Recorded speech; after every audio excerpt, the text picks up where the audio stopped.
Buenas tardes, hoy día retomamos la primera parte del ciclo de estrés postraumático con la continuación de la introducción. La semana pasada revisamos un poco de historia del estrés postraumático, las razones por las que están poco incluidos en la formación de los médicos en general, un poco de epidemiología porque es un problema relativamente urgente para el país, y un poco de el espectro postraumático que trasciende mucho a la patología insignia que es el estrés postraumático.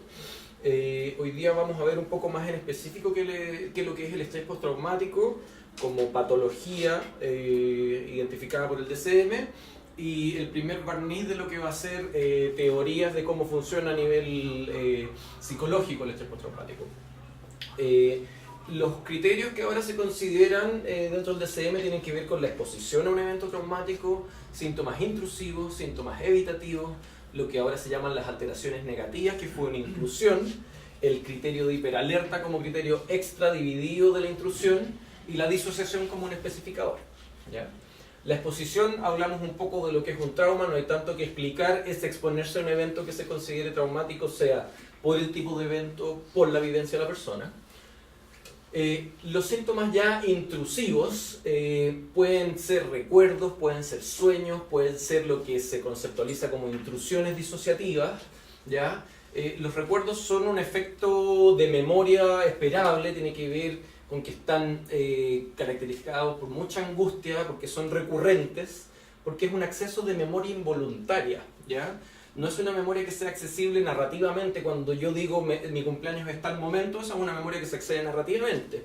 Estas son memorias que se acceden un poco más situacionalmente y son gatilladas. Y son intrusivos, o sea, interrumpen la vida habitual de la persona y por lo tanto generan disfunción. ¿Ya? Los sueños pueden estar o no con contenido relacionado al momento del trauma. Son angustiosos también y son recurrentes, ¿ya? Por esto en algún momento el estrés postraumático se considera una patología ansiosa. Hoy es su propia categoría dentro del DSM. Las intrusiones que ahora se consideran disociativas tiene que ver con un grupo de memorias que están separadas de la memoria habitual, están desintegradas en los componentes que tienen que ser somáticos, componentes que son afectivos y componentes que son propiamente autobiográficos, que es la historia de lo que sucedió. Eso es lo que se conoce como un flashback. La persona puede llegar a sentir o actuar lo que sucedió en el momento. La versión más extrema puede parecerse incluso a la psicosis, porque la persona realmente cree que está allí, ¿ya? La diferencia entre un recuerdo y un flashback es precisamente eso. La persona no tiene conciencia de que esto es un recuerdo cuando tiene la intrusión, ¿ya? Sí lo tiene cuando es un recuerdo, ¿ya? Y generalmente esto genera malestar al exponerse a los recuerdos intrusivos, sea interno, afectivo o externo. El gatillante se va a evitar, ¿ya? Y tiene un correlato fisiológico todo este nivel de ansiedad, ¿vale? Por esto mismo se generan los síntomas de evitación, ¿ya? Que puede ser una evitación interna, evitar recuerdos relacionados, evitar pensamientos relacionados o sentimientos relacionados con el evento, o externa, evitar personas, lugares, conversaciones, actividades, objetos. Los gatillantes en general son bien idiosincráticos, entonces cualquier cosa puede incorporarse. Y por lo mismo, el estilo de vida de la persona se ve bien restringido, ¿ya? Y pudiera simular una depresión en ese sentido, ¿ya? Que es uno de los diagnósticos diferenciales importantes. Las alteraciones negativas son un criterio relativamente nuevo, aunque están reconocidas, como lo vimos antes, desde la historia que armó Abraham Gardiner.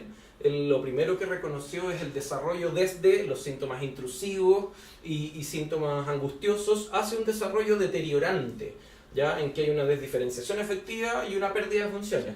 Entonces hay alteraciones negativas que se consideran cognitivas, que tienen que ver con la capacidad de atención, alteraciones negativas del ánimo, tiene un síndrome depresivo, por eso de hecho las intervenciones basadas en evidencia siguen no solamente con escalas postraumáticas, sino también con la escala de Beck de depresión.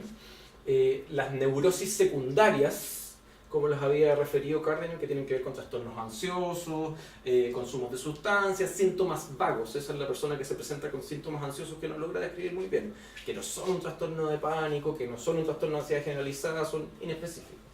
Y los síntomas ya disociativos clásicos, que tienen que ver con momentos de abstracción, de oscuramiento de conciencia, que son reducciones del campo de conciencia, que son parte de las alteraciones negativas, ¿ya? Respecto a las alteraciones negativas, lo que podemos ver en la entrevista tiene que ver con ideas rígidamente negativas, en absolutos, ¿ya? Con baja severa la autoestima, ideas de disvalor en el fondo, de confianza en sí mismo y de confianza en el mundo, ¿ya?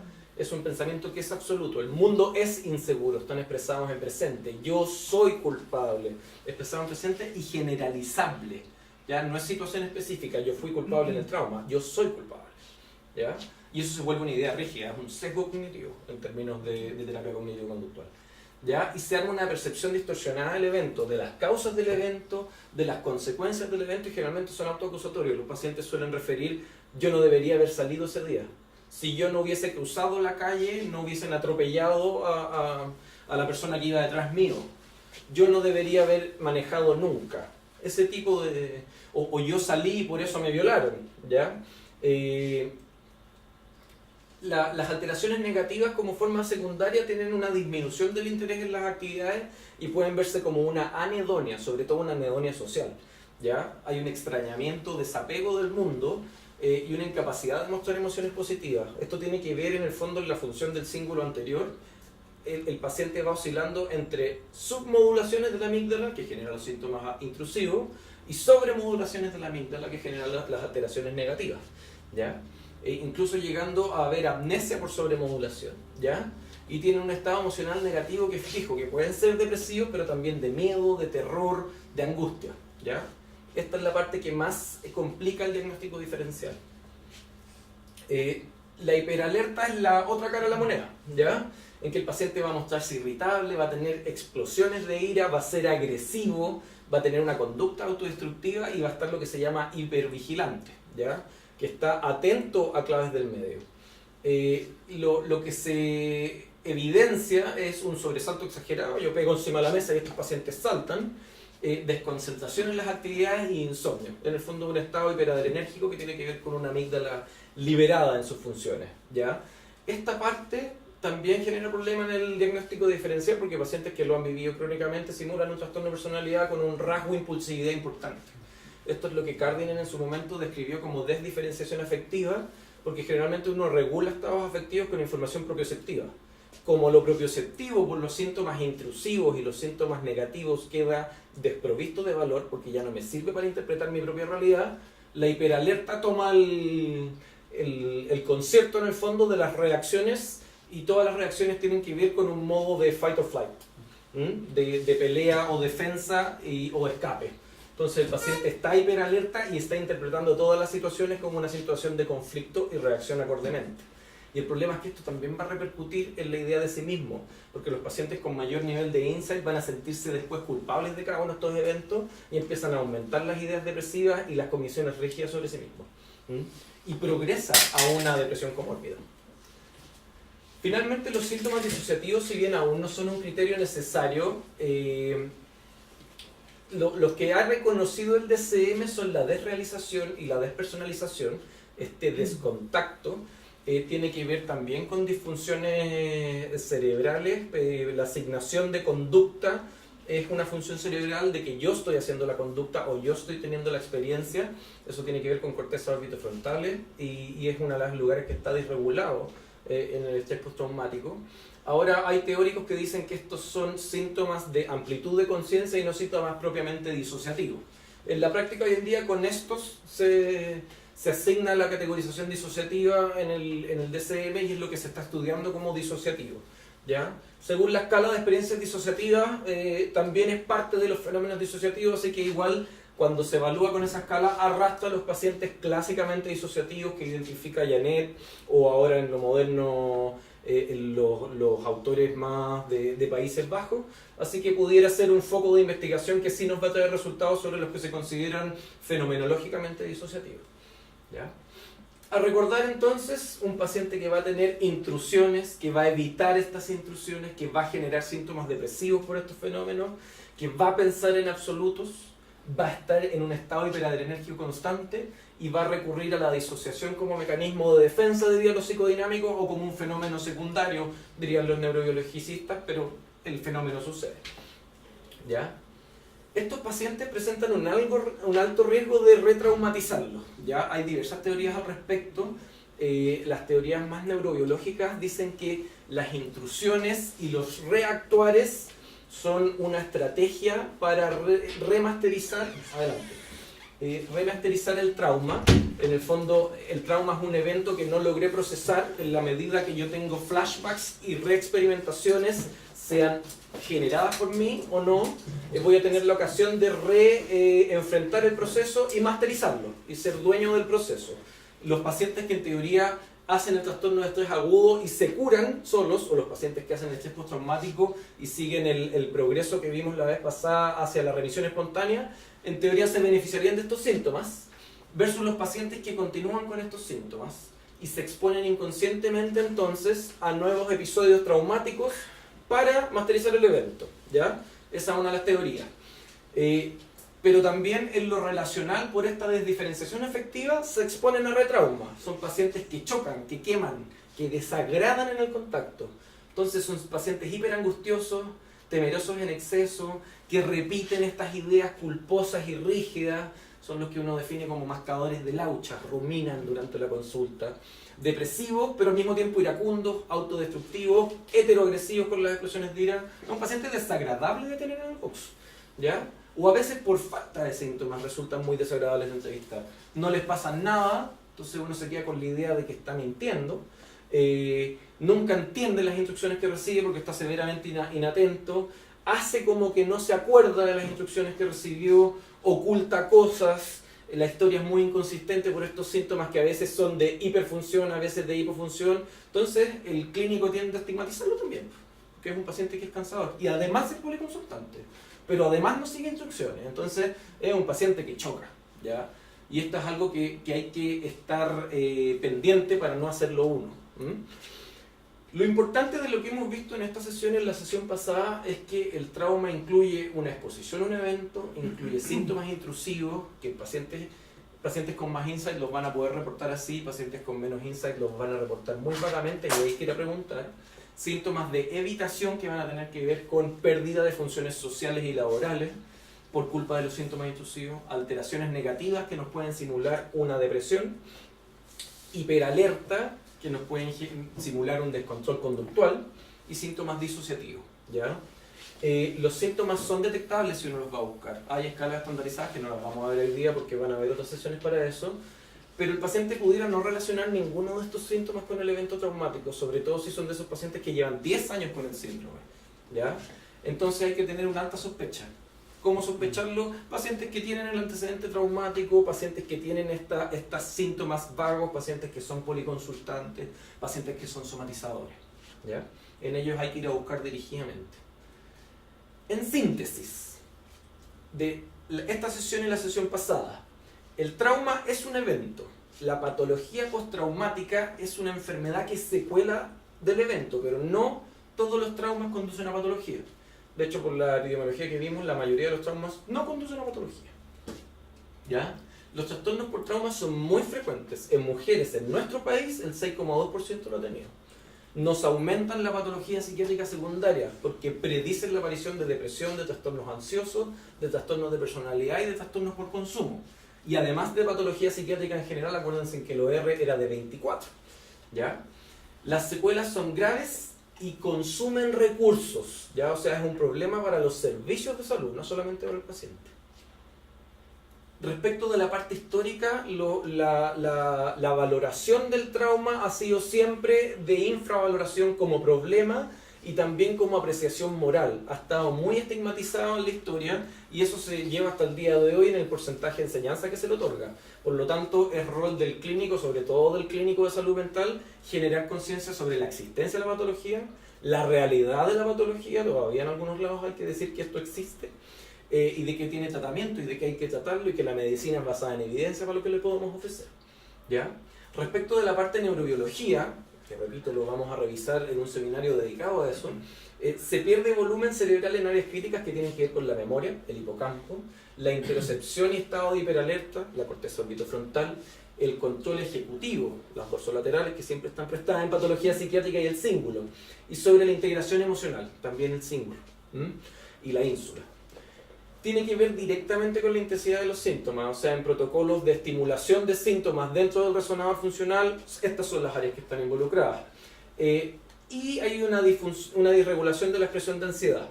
¿Ya? El trauma y las secuelas entonces son patologías que son biológicas. ¿Ya? Esto está bien documentado, ya no es tema de discusión, más bien estamos investigando cómo son biológicas, pero no si son biológicas o no.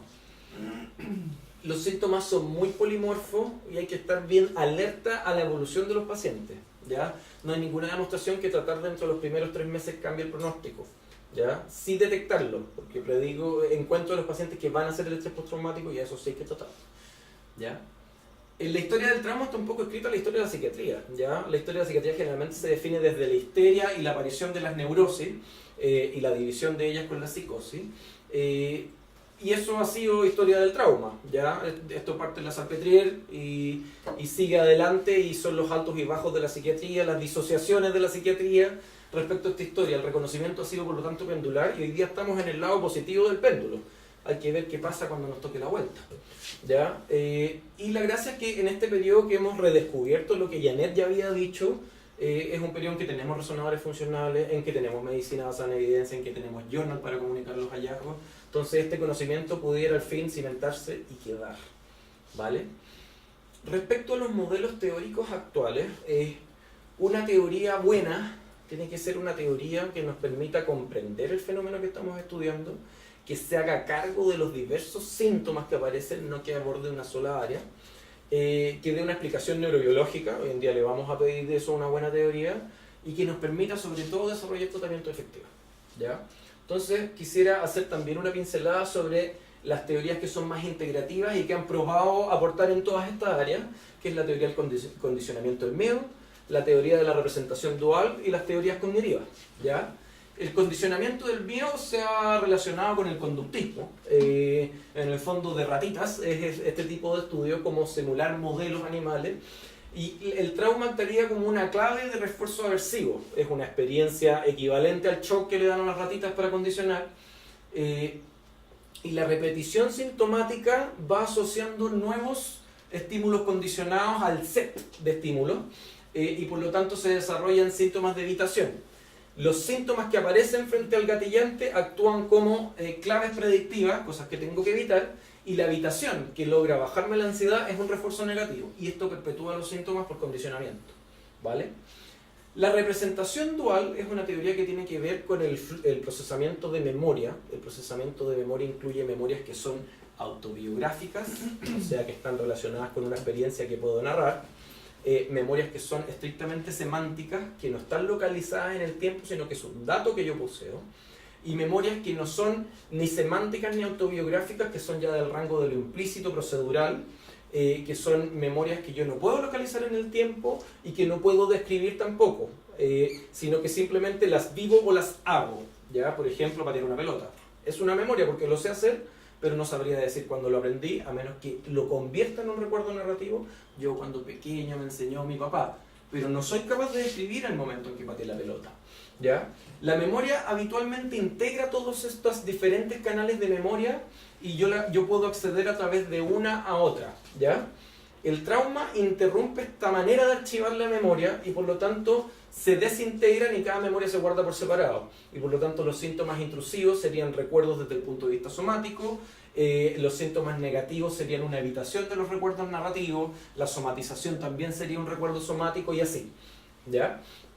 La teoría cognitiva, finalmente, el evento traumático vulnera cogniciones básicas de qué tan seguro es el mundo, de qué tan capaz soy yo mismo, y por lo tanto queda incompatible todos los conocimientos que ya tenía con este nuevo conocimiento, y se establece una nueva creencia que rompe todas las demás. Entonces el mundo es peligroso, el trauma va a volver a ocurrir, yo soy incompetente, y eso se fija como cogniciones básicas, ¿ya? Y el funcionamiento de la persona se vuelve acorde a esto. Hoy día vamos a ver brevemente el modelo de condicionamiento, que es el que ha permitido el desarrollo de más tratamientos. Cómo funciona una red de recuerdos del miedo, ¿ya? Hay aquí sensaciones que van a estar en redondo, emociones que están un poco en cuadrado, cogniciones e interocepciones, ¿ya? Las redes del miedo como constructo es una función cerebral que me permite predecir peligros y actuar acordemente. Lo más óptimo es, con el mínimo de información necesaria, gatillar una conducta.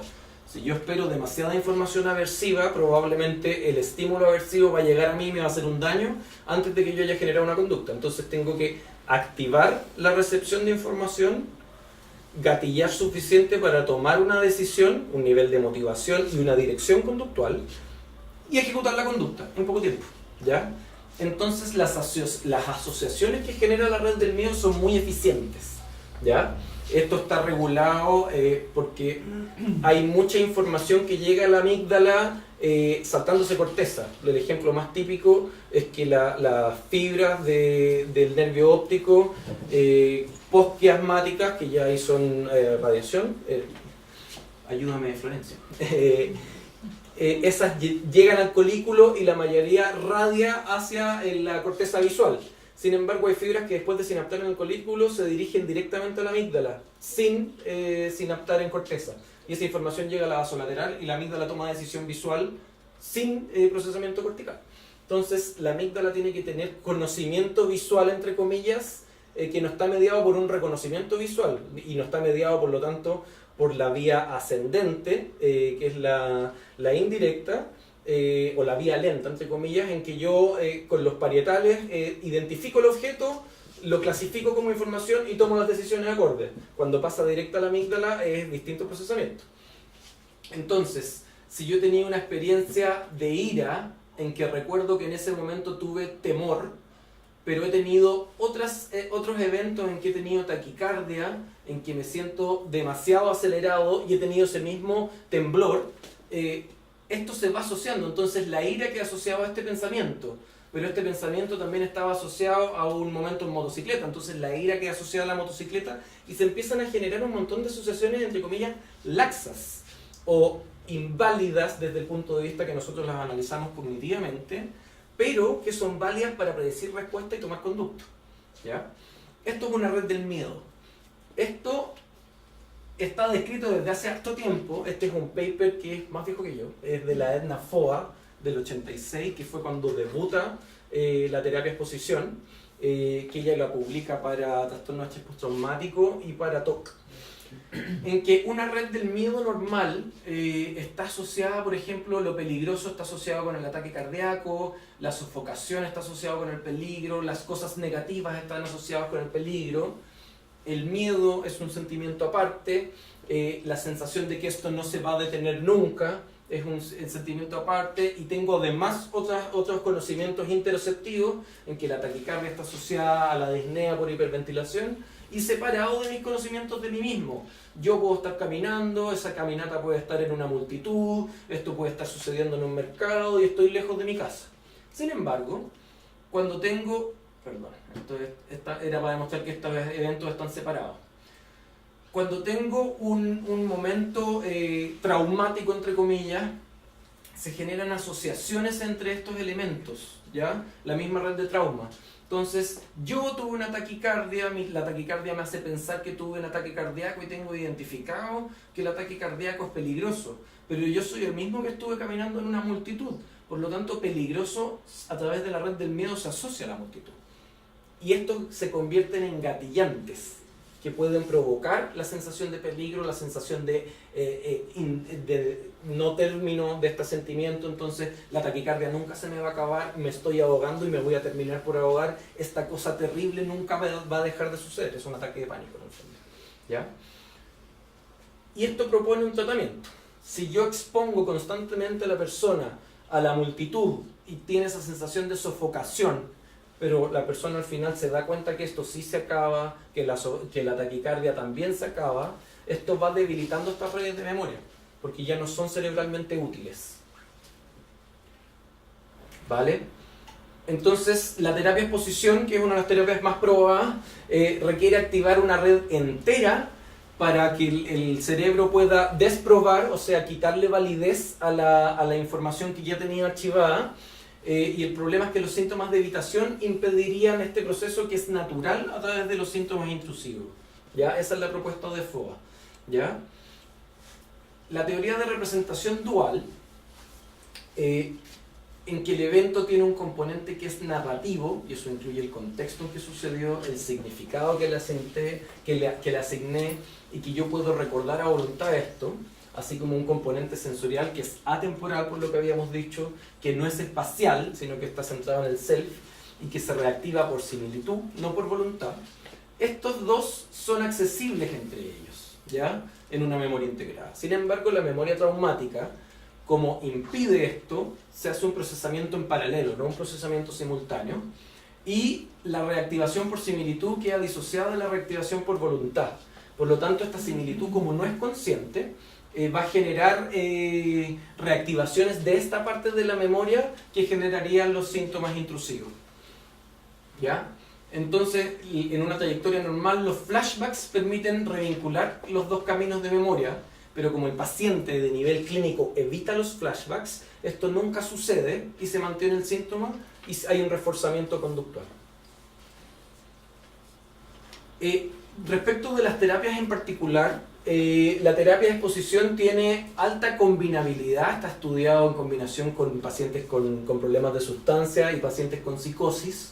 Tiene un muy buen tamaño de efecto para estrés postraumático, simultáneamente tiene un buen tamaño de efecto para síntomas depresivos y está muy bien estudiada porque es la terapia de elección del Veteran Affairs de Estados Unidos para los veteranos de guerra, ¿ya?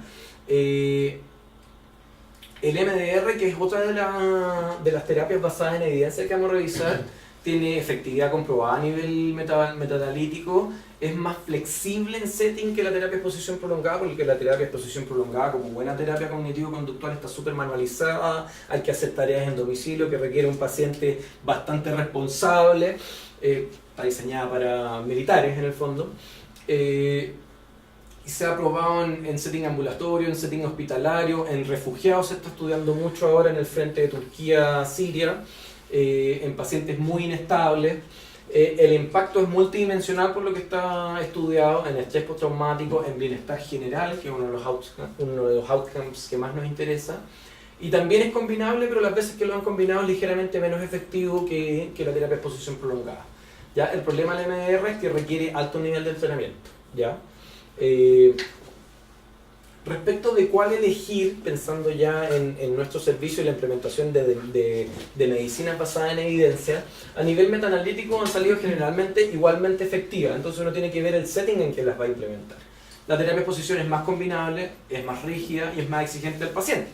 El MDR es más flexible, la duración ha sido estudiada como más adaptable, podría ser más útil en pacientes que son incapaces de sostener la ritmicidad que requiere la exposición prolongada. Y la sugerencia de algunos grupos de expertos es tener disponible ambas, lo cual es siempre lo ideal. El DBT es una de las terapias que también se sugiere en este grupo de pacientes, es la terapia conductista de mayor eficacia en el manejo de las conductas de alto riesgo que presentan estos pacientes, que se asocian a la personalidad borderline, la suicidalidad, las autoagresiones, el desborde afectivo que estos pacientes tienen por la desdiferenciación, ¿ya? Está muy validada en estos aspectos, pero es insuficiente como tratamiento completo porque tiene impacto sintomático. Los pacientes con trastorno de personalidad borderline no pierden el diagnóstico después de un DBT, a diferencia de los pacientes con estrés postraumático que pierden el diagnóstico después del tratamiento. Pero ¿sí? bueno, entonces esto está pensado para pacientes que tienen las dos cosas. Me pusiste en una pregunta difícil. Hay algunos teóricos que dicen que el trastorno borderline y el trastorno de estrés postraumático crónico son la misma cosa mirado desde dos puntos distintos, ¿ya? En términos categoriales, el sobrelape es muy alto. O sea, cuando uno le hace una entrevista estructurada a un paciente con trastorno de personalidad borderline, es mucho más probable encontrar un estrés postraumático que no, ¿ya? Algunas series hasta 80%. Entonces, generalmente, en pacientes que cumplen criterios de trastorno de personalidad borderline, el mejor care es darle un DBT y después una terapia de trauma superpuesta. Pero no todos los pacientes borderline siguen experimentando el trauma. O sea, pacientes que pueden haber tenido un trauma y eso ya no es parte de su patología. Las intrusiones y las evitaciones no siempre, pero las alteraciones negativas, las alteraciones de rigidez cognitiva, sí. Que esa es la evolución que describió Cardinal, porque él tuvo pacientes que duraron tantos años en el fondo. Entonces se ve esto, que la hiperalerta termina por habituarse, se pierde y queda la desestructuración de personalidad. que por eso algunos teóricos dicen que el trastorno de personalidad borderline siempre tiene un trauma a la base. Y generalmente los estudios han demostrado eso también, ¿ya? Porque la terapia conductista del DBT es muy útil para estos síntomas, pero no ha mostrado real impacto sobre el diagnóstico entero. Y la gracia es que ya están estudiándolo, sobre todo la Edna Foa para la terapia de exposición prolongada, tiene un grupo de trabajo en conjunto con la Marshall Linehan, y la están investigando cada vez más en juntos. De hecho, hay un protocolo muy bonito, porque era un protocolo de inclusión para terapia de estrés prolongado para uno de los grupos que estaba con Marshall, y les avisaron que iban a hacer este protocolo, pero que el requisito de ingreso es que no tuvieran autoagresiones por 3 meses, y ese grupo es el único que haya tenido que no tuvo, nadie dentro del grupo no tuvo autoagresiones en 3 meses para poder ingresar al protocolo de exposición prolongada. Y de hecho ella publicó ese resultado como la utilidad de proponerlo y la alta aceptabilidad que tiene la exposición prolongada para pacientes con trastorno de personalidad borderline. Y lo estoy presentando porque en el fondo es un servicio que intentara hacer terapias basadas en evidencias para el grupo traumatizado. No debiera excluir trastornos de personalidad, más bien debería ser casi una razón de ingreso, y debiera poder ser capaz de ofrecerle esto junto con la terapia asociada a trauma, ¿ya? La mayoría, el diseño de las terapias que mostré anteriormente, el MDR y la terapia de exposición prolongada, han sido desarrolladas para evento único. Una persona que se accidenta en moto, una persona que sufre una violación, pero ese no es el tipo de pacientes que recibimos en los servicios de psiquiatría en general. Son pacientes con trauma más complejo, en que una fase de estabilización es necesaria antes de proponerle la terapia post-trauma. Y justamente iba a eso, que son las recomendaciones de la Sociedad Internacional de Estudio del Estrés Traumático. Esto no está todavía a nivel de estudio, esta es la propuesta para que lo estudiemos, ¿ya? De un tratamiento que debiera ser multifásico y secuencial, ¿ya? Esto es un estudio que es un Delphi, ¿ya? Es reunir las opiniones de los expertos y hacerles sucesivas secuencias de: les pregunto a los expertos qué ideas les parecen más razonables, les vuelvo a mandar a los expertos esas mismas propuestas, y van como haciendo un ranqueo de las propuestas más razonables según ellos. De primera línea es tener un tratamiento secuenciado. De segunda línea es partir por los coping skills, que serían estrategias de afrontamiento, que ahí es donde cabe el DBT, ¿ya? Esto está para pacientes postraumatizados. Y al final pondrían como opción partir con tratamientos de trauma, ¿ya? La evidencia que tenemos hasta ahora avalaría la postura del ISTSS, porque la aceptabilidad, y este es el estudio de Nafoa del que estaba hablando, sobre el 70% para pacientes y tratantes, ¿ya? Y es altamente efectiva. Los que terminan la terapia es sobre un 80%, ¿ya? Ahí se nos mete que sea exposición prolongada, porque la exposición prolongada para los pacientes es difícil. Institucionalmente ya hay protocolos de DBT más terapia de exposición a nivel residencial, y la combinación reduce los síntomas de estrés postraumático, pero también la suicidalidad, y ha sido seguro, ¿ya? El incluir, porque una de las preocupaciones que había es que si empiezo a procesar trauma, estos pacientes se van a suicidar más. No ha sucedido si están con el DBT de base, ¿ya? Pero esto suena carísimo de aplicar, ¿no es cierto? Porque son terapias basadas en evidencia, que requieren un tipo entrenado, que requieren cierta frecuencia. La costo-efectividad, la verdad es que el standard care es bastante malo en costo-efectividad que tenemos, ¿ya? Sabemos que entre más severo, medido por una PCL, esto va a ser más caro de tratar. Eso no requiero evidencia, pero la evidencia existe, ¿ya? El punto es que los costos son a expensas de APS generalmente, no de servicios especializados, pero también está estudiado que a todo nivel de severidad, entre más cercano al cuidado APS, es más caro, que es contrario a otras patologías, en que ojalá tenerlos en el APS, porque significa que se optimizan recursos. Para estrés postraumático se desoptimizan los recursos. Estos pacientes los debería tener en el servicio especializado, ¿ya? Y son costosos no solo por todas las patologías secundarias, porque claro, no podría decir este es un paciente ultra comórbido, ¿ya? Pero no solo, si yo corrijo por comorbilidades, sigue siendo más costoso si es que está en el APS, ¿ya? Y lo más costo efectivo son precisamente estas terapias centradas en trauma, ¿ya? Es altamente costo efectivo. El uso de fármacos solo es dudosamente costo efectivo, pero sí está demostrado que la efectividad del fármaco puesto encima de una terapia de exposición prolongada o un MDR aumenta, ¿ya? Y esta costo-efectividad es válido para Avisa tanto por calidad de vida como por discapacidad por separado. Porque este es un paciente que tiene más licencia, que tiene que ver con la discapacidad, pero más un paciente que se queja más. Entonces ayuda al paciente y ayuda al sistema. Que no es menor al nivel de tomar decisiones en salud. ¿Ya? Y esta combinación es comparable a la costo-efectividad de tratar una depresión, que sabemos que tener un paciente con depresión tratado es mucho mejor que tener un paciente sin tratar. ¿Ya? Como les había dicho, la psicoterapia es más costo efectiva que los fármacos. La adición de inhibidores de recaptura, que es la única terapia que tiene nivel de evidencia, salvo la prazosina, pero que sirve solo para pesadillas, en un tratamiento intensivo es más que no añadirla, pero solo si le añado la psicoterapia, no si tengo el ir solo. ¿Ya? Por lo tanto, en contextos complejos, que son en los que se va a mover un servicio de psiquiatría, deberíamos tener ambos disponibles. Aunque todavía no está demostrado en trauma específico el manejo modular, es decir, tener estas unidades e irlas combinando según el paciente, en trastornos ansiosos y trastornos depresivos sí está demostrado que ese manejo sea superior a tratamiento usual. Tratamiento usual sería meterlo en un carril de psicoterapia o meterlo en un carril de inhibidores de recaptura. En cambio, cuando al paciente le doy permiso para ir incorporando elementos de distintos tratamientos, es superior en depresión y trastorno ansioso. 75 días más rápida una psicoterapia y cuando yo hago este tratamiento que es modularizado, como las personas para ofrecer el tratamiento tienen que estar bien entrenadas, 83% de adherencia a guías versus 8% con el tratamiento usual. O sea, cuando tengo las personas metidas en un plan de tratamiento específico, hacen muchas más intervenciones basadas en evidencia.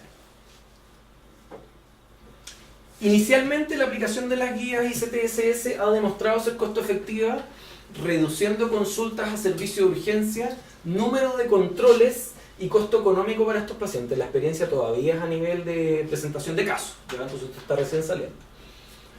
En definitiva, las recomendaciones de la guía es que hay consenso en que la terapia sea secuencial, que tengan a la base una estrategia parecida al DBT por lo menos, que la modularidad sea el eje del abordaje, o sea, que se vayan incluyendo a medida que el paciente lo vaya tolerando y no en forma rígida, que las terapias sean las basadas en evidencia y no tratamiento usual. Y lo que no está bien claro todavía y deberíamos saberlo en el futuro es cuál es el setting óptimo, ¿ya? Todavía no está claro si se puede hacer inpatient o hay que hacer ambulatorio después de estabilizar inpatient. Eso no está tan claro, ¿ya? Eso es lo que queríamos agregar hoy a la presentación pasada. Cualquier pregunta, adelante. No sé qué cosas quieren añadir como pregunta. Pues Ignacio, Dime. con respecto a los fenómenos como de psicosis disociativa, como en este contexto, ¿cómo dentro de dónde entra? ¿Dentro de dónde entran en términos categoriales, dices tú? Es un área perdida. En términos categoriales estrictamente son una psicosis. Probablemente si uno tuviera que aplicar criterios sería una psicosis breve y reactiva. En términos DSM, algunos han querido asociar el buffet delirante a esto, pero el buffet delirante pareciera ser bastante más orgánico que esto. Desde los teóricos te puedo responder un poco más, que sería un nivel de disociación tan alta en que la conciencia está completamente obscurada. Ahora, no calza con algunas psicosis disociativas que efectivamente tienen una estructura paranoide, tienen alucinaciones que no son las típicas relacionadas con trauma, porque la típica es una alucinación similar al agresor, que genera mucha angustia. Las alucinaciones más esquizomorfas generalmente sí generan angustias por el contenido, la alucinación el significado, o algunas no generan la angustia, sino que se van por hecha. Y hay algunos pacientes que están en eso, ¿ya? Ahora, si uno lo mira desde el otro lado, el trauma aumenta el riesgo de psicosis. Eso también está bien estudiado.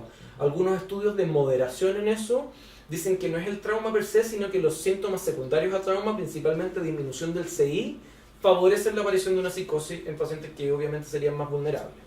Y los pacientes psicóticos, los pacientes con trastornos psicóticos, tienen más riesgo de ser traumatizados incluso antes. O sea, también está estudiado, por ejemplo, que los pacientes que desarrollan una esquizofrenia tienen más TEC, como traumatismo encefalocraniano, como terapia electroconvulsiva, antes de debutar con la psicosis. Que al parecer sería porque tienen más problemas motores, más que porque el cabezazo les dio la psicosis.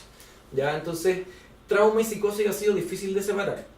Ahora, las psicosis que se recuperan ad integrum, incluso a veces sin tratamiento antipsicótico, que esa es la que uno diría la psicosis clásica disociativa, yo todavía no he visto estudios potentes ocupándola así como con una buena randomización, qué es lo que son. Entonces, quedo cojo para responderte. Y otra pregunta que está un poco vinculada a eso, ¿los fenómenos intrusivos pueden ser simbólicos también o necesariamente tienen que ser del evento mismo? ¿Simbólicos en qué sentido? Me pierdo. Estoy pensando en una paciente que estaba con fenómenos como alucinatorios, uno podría como clasificar como psicóticos, pero que tenía, no sé, que eran como bien catatímicos, bien multisensoriales, bien nítidos, pero que ella le atribuía simbolismo. O sea, por ejemplo, había una persona que era una sombra, que la veía con un capuchón negro y todo, que uno la empezaba a explorar un poco más y decía, bueno, que era como su papá, que tenía un antecedente de trauma con abuso del papá cuando chico. Ya. Entonces, si bien es cierto, eso no pasó, digamos, así como que nunca estuvo su papá con un capuchón y con un séquito de gente, pero ella le atribuía claramente el simbolismo a eso.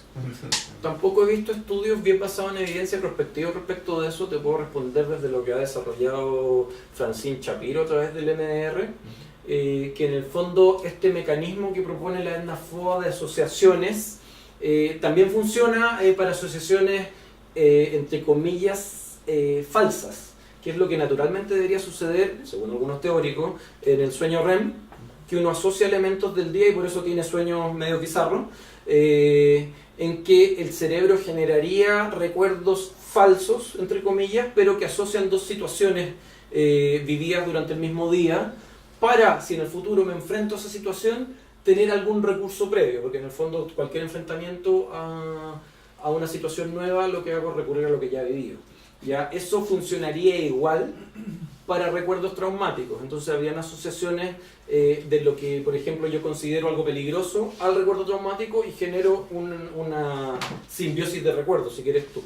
Y la teoría que subyace al MDR es que la estimulación bilateral permite acceder a algunos de esos recuerdos y limpiar algunas de esas asociaciones. Y al revés, es parte del tratamiento porque se supone que la estimulación bilateral y el acceso a recuerdos permitiría generalización de la desensibilización. Entonces, desensibilizo al mismo tiempo el evento traumático y cosas asociadas. O sea, yo no sé si esta paciente, por ejemplo, se enfrentó a un retrauma con alguien encapuchado. Esa sería la respuesta que te daría Shapiro, ¿ya? Esos son dos traumas, los sincretizó en uno, y cuando yo trabaje el trauma vincular con el padre, se va a desensibilizar el segundo recuerdo por estas vías de asociación, ¿ya?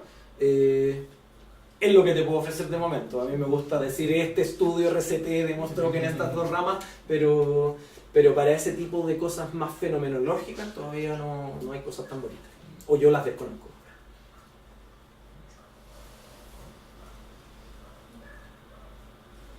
Eso pues, nos vemos en el siguiente.